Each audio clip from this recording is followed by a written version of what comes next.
अस्सलाम वालेकुम दोस्तों, उम्मीद करता हूं आप सब खैरियत से होंगे। दोस्तों, आज की इस वीडियो में सऊदी अरब की कुछ ज़रूरी और बड़ी खबरें आप लोगों के साथ में शेयर करने वाला हूं, तो वीडियो को पूरा ज़रूर देखें ताकि पूरी जानकारी आप लोगों को मिले। आज की इस वीडियो में सऊदी अरब की कई सारी ज़रूरी खबरें हैं, जिनमें से सबसे पहली खबर सऊदी अरब में कुआं खोदने वाले गैर मुल्कियों के लिए है। देखिए, सऊदी अरब के अंदर बहुत सारे गैर मुल्की ऐसे हैं जो कुआं खोदने का काम करते हैं। उनके पास उनके लिए मशीनें भी होती हैं। तो इसके लिए इन्वायरमेंटल सिक्योरिटी वालों की तरफ से पहले भी कहा गया था कि बिना लाइसेंस का कोई कुआं नहीं खोद सकता है, और जिसके पास बिना लाइसेंस वाला कुआं है उसे वो बंद कर दे।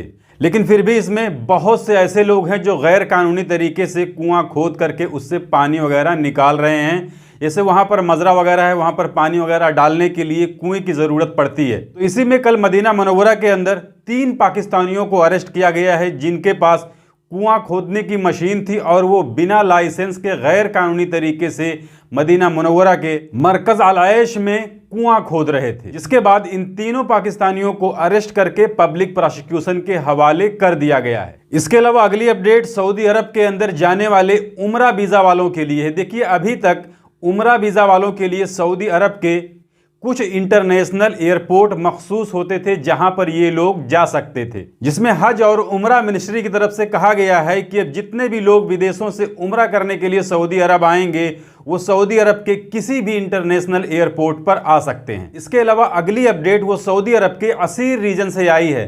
देखिए, सऊदी अरब के असीर में एक घाटी है जिसका नाम है शार, और वहां पर बहुत ज्यादा बंदर हैं। तो इन्हीं बंदरों ने कल एक ट्रक ड्राइवर के ऊपर हमला करके उसे लहूलुहान कर दिया, उसे जख्मी कर दिया। इतना जख्मी कर दिया कि उसे एम्बुलेंस के जरिए हॉस्पिटल पहुंचाना पड़ा। तो जितने भी ड्राइवर लोग हैं वो उस इलाके में थोड़ा सा संभाल के चलाएं, क्योंकि वहां पर बंदरों का आतंक, बंदरों की तादाद बहुत ज़्यादा है, जिसकी वजह से ऐसी घटनाएं वहां पर होती रहती हैं।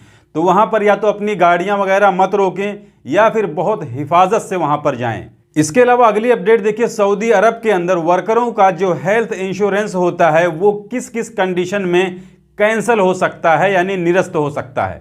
इसके बारे में सऊदी अरब के हेल्थ इंश्योरेंस काउंसिल ने एक अपडेट दी है, जिसमें उन्होंने कहा है कि जो वर्कर का इंश्योरेंस बनता है, जो वर्कर का हेल्थ इंश्योरेंस बनता है, वो इंश्योरेंस कंपनी और कफील के जरिए बनता है। जिसमें इन्होंने कहा है कि उस इंश्योरेंस से मिलने वाला जो बेनिफिट होता है, अगर उसकी लिमिट पूरी हो जाए तो ये इंश्योरेंस फिर काम का नहीं रहता। इसके अलावा अगर वर्कर उस कफील के पास से किसी दूसरे कफील के पास में ट्रांसफर ले लेता है, कफाला ले लेता है, तो भी वो पहले वाली जो इंश्योरेंस होती है वो भी उसके काम की नहीं रहती है, उसे भी मनसूख कर दिया जाता है, निरस्त कर दिया जाता है। इसके अलावा अगर वर्कर अपनी बीवी के साथ में रहता है, अपनी फैमिली के साथ में रहता है, तो कंपनी को उनका भी इंश्योरेंस बनवाना पड़ेगा। इसके अलावा अगली अपडेट वो अरब इमरात की है। देखिए, अरब इमरात में एक कंपनी के वर्कर ने अपनी कंपनी से 4,57,000 दिरहम चोरी कर लिया, जिसकी कंप्लेन उसके मालिक ने, उसके कफील ने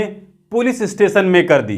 तो इस पर वर्कर का कहना है कि ये कंपनी, ये कफील मुझे अपनी नौकरी से हटाना चाहते थे, यानी कंपनी से मुझे निकालना चाहते थे, जिसकी वजह से गुस्से में आकर के मैंने ये कदम उठाया कि कंपनी का रखा हुआ पैसा मैंने चुरा लिया। तो इस पर अदालत ने उस वर्कर को यह हुक्म दिया कि यह सारा पैसा कंपनी को लौटा दिया जाए। तो जैसा कि आप सभी जानते हैं, आपने चोरी की है, आपने मजबूरी में की है या गुस्से में की है, इसे नहीं देखा जाएगा।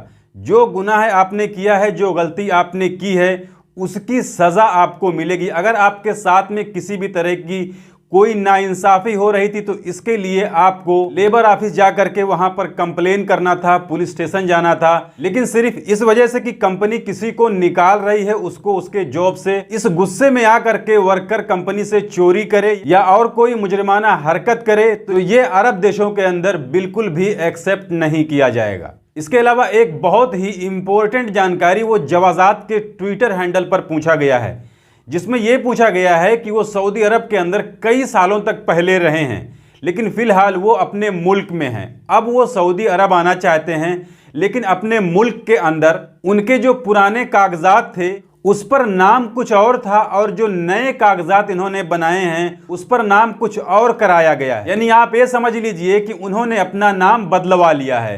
तो अब दूसरे नाम के साथ में दूसरे पासपोर्ट से क्या वो सऊदी अरब के अंदर दोबारा एंट्री कर सकते हैं या नहीं कर सकते हैं? तो इस पर जवाजात का कहना है कि सऊदी अरब से जाने वाला कोई भी आदमी हो, अगर उसके ऊपर किसी भी तरह की कोई खिलाफ वर्जी नहीं है, उसे डिपोर्ट नहीं किया गया है, उसे कोर्ट की तरफ से ब्लैक लिस्ट करके मुल्क से बाहर नहीं भेजा गया है, या उसके ऊपर कोई केस वगैरह ना रहा हो, यानी उसे जबरन मुल्क से बाहर ना भेजा गया हो और वो लीगल तरीके से मुल्क से बाहर गया है, अपने मुल्क गया है, तो वो कभी भी सऊदी अरब के अंदर आ सकता है। यानी नाम बदलवाने से कोई फर्क नहीं पड़ता है।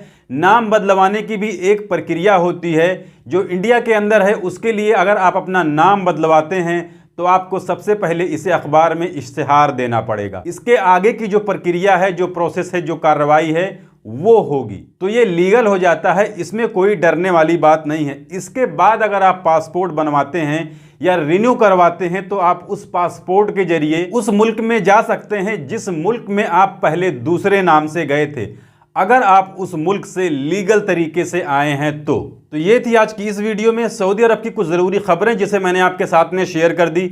जानकारी अच्छी लगी है तो वीडियो को लाइक कर दीजिए। चैनल को अगर अभी तक आपने सब्सक्राइब नहीं किया है तो चैनल को सब्सक्राइब करके बेल आइकन को प्रेस करके ऑल पे ज़रूर सिलेक्ट कर लीजिए, ताकि हमारी आने वाली और भी दूसरी नई वीडियोज़ की नोटिफिकेशन आपको मिले। क्योंकि सऊदी अरब के अंदर काम कर रहे गैर मुल्कियों से जुड़ी इतनी भी ज़रूरी खबरें होती हैं, वो मैं डेली अपने इस चैनल पर लाते रहता हूँ। तो आज की इस वीडियो में बस इतना ही। मिलते हैं फिर अगली वीडियो में, तब तक के लिए इजाज़त दीजिए।